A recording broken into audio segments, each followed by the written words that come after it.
Chapter 18 of the Ruin of Beleriand and the Fall of Fingolfin. This is a wild and crazy chapter, so buckle up, people.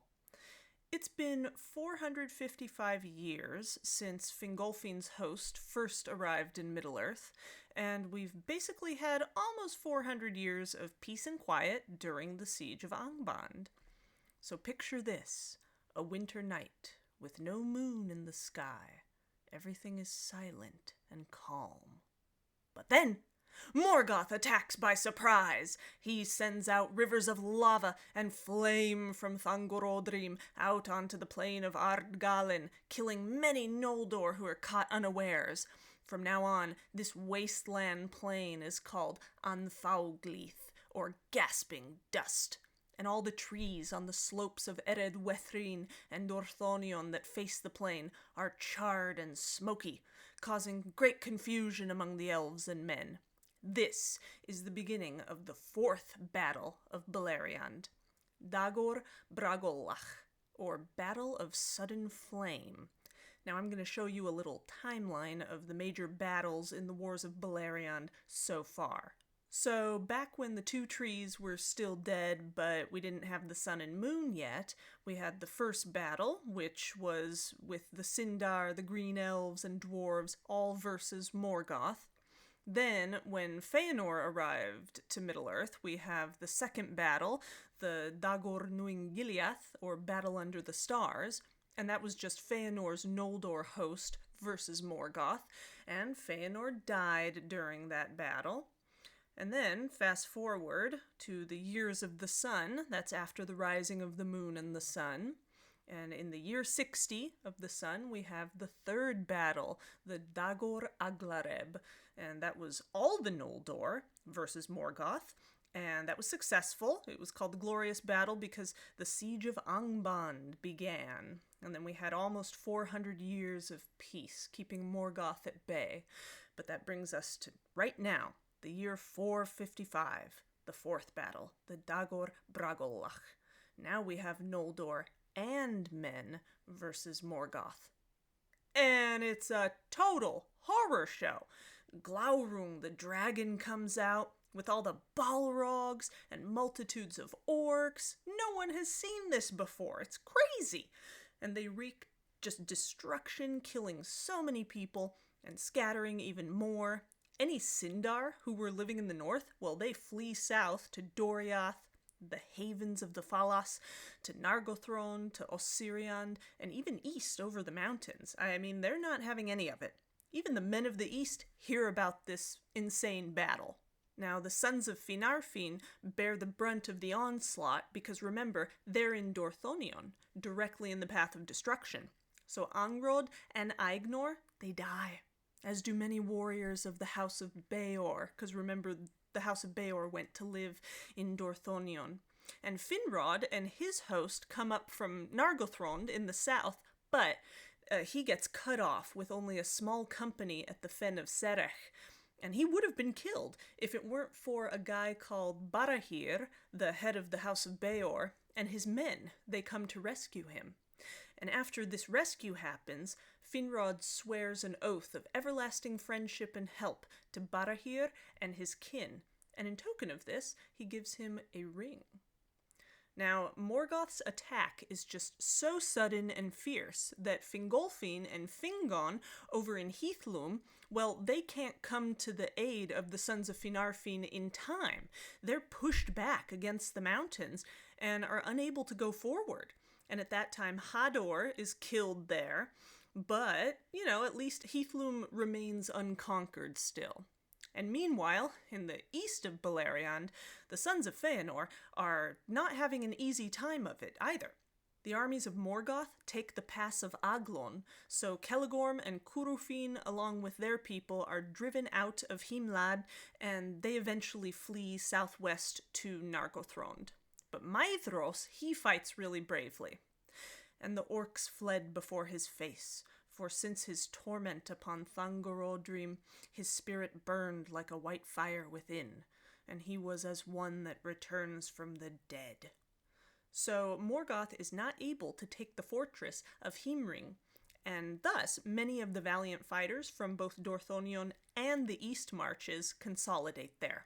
But nevertheless, Morgoth's armies overwhelm the Feanorian cavalry up on the plain of Lothlan, because that's where Glaurung is, and he can breathe fire. So Morgoth's forces pass through Maglor's Gap, destroy that land, they defile Lake Helivorn, they ruin Thargelion, and take over Caranthir's fortress.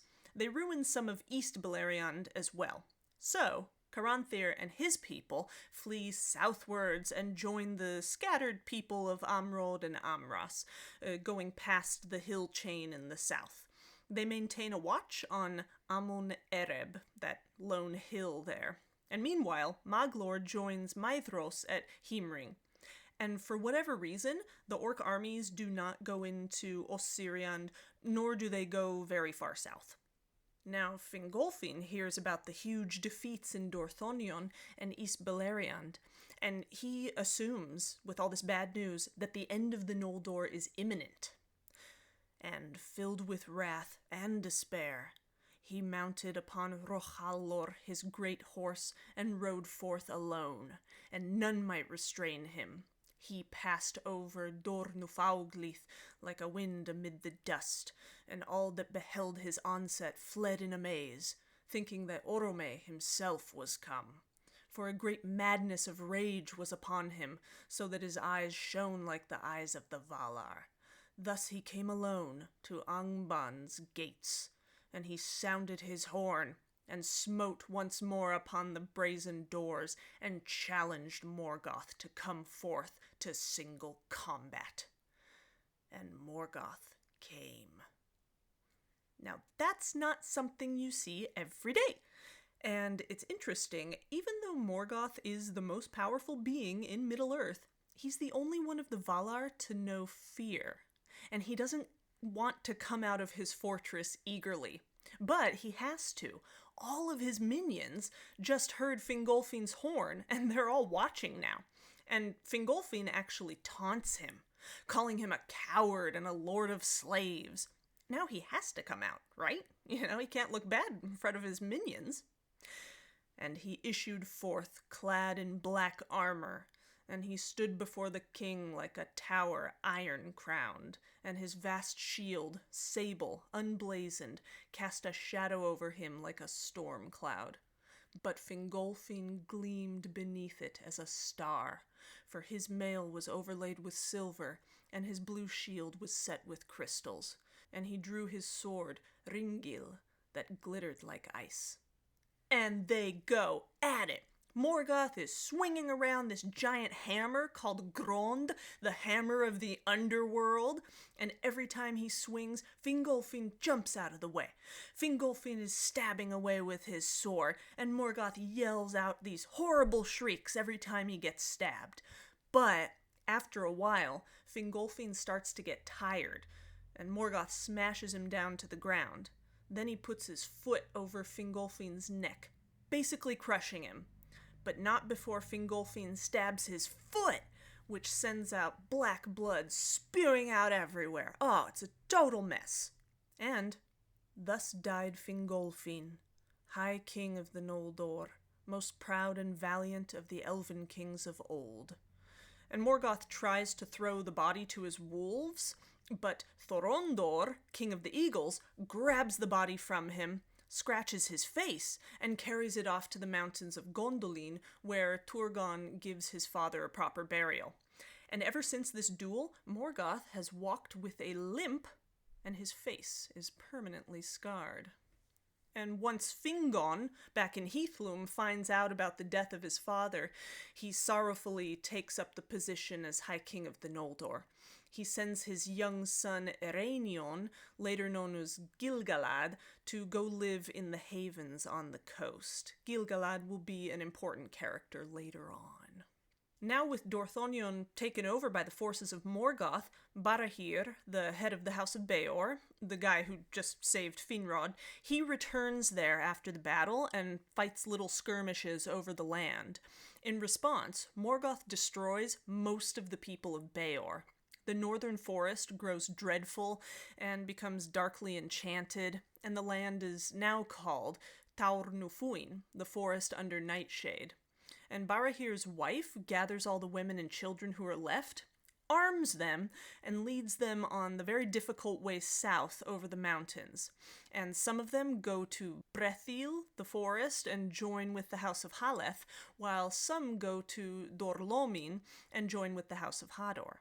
Among the ones who go to Dorlomin are Rian and Morwen, the grandnieces of Barahir. They're going to be pretty significant players a little later on, but you don't have to remember their names just yet. Now, this whole evacuation, it's really sad, because all these women and children will never see the men they leave behind ever again. And indeed, one by one, the remaining men are killed until it's just 13 left. Barahir, his son Beren, the Beren, his 2 nephews, and 9 loyal servants. And this ragtag group lives like outlaws, just wandering the highlands, unable to escape, but totally unwilling to yield to the forces of darkness. Okay, so let's go forward 2 years after the Dagor Bragollach.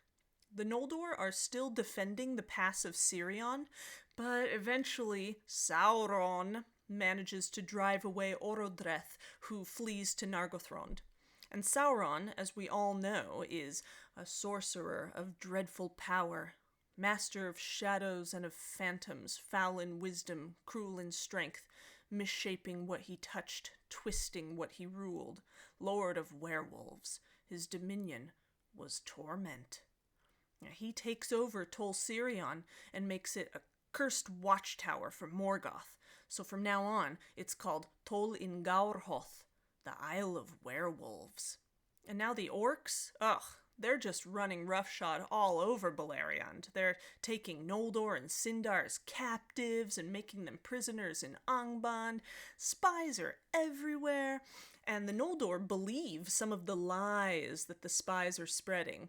But what they really fear is the treachery of other Noldor who have been released from Angband. Because now those guys have been so twisted into becoming Morgoth's little helpers out of fear that they'll report back to him. Oh, it's terrible. Many places are even becoming polluted and desolate. It really is a total mess. And Morgoth tries to get the Edain on his side, but they're really not having any of it. However, the men from the east start to come over the mountains. Some of them are actually on Morgoth's side already, but others are not. Those guys are just interested in exploring the lands, its wars, and its riches, but they're not servants of Morgoth. Maedhros makes an alliance with the 2 great chieftains of these Easterlings, Bor and Ulfang. Now, Bor and his sons, they follow Maedhros and Maglor, and they actually remain faithful to the Eldar in the future. But Ulfang and his sons, they follow Caranthir, and later prove to be traitors and servants of Morgoth, so watch out for those guys. And meanwhile, the House of Haleth hasn't really been touched by this battle, except for when the orcs come down through the now unguarded Vale of Sirion. So Haleth's people team up with a bunch of Thingol's elves, led by his chief march warden, Beleg Strongbow. He's going to be a bigger character later on.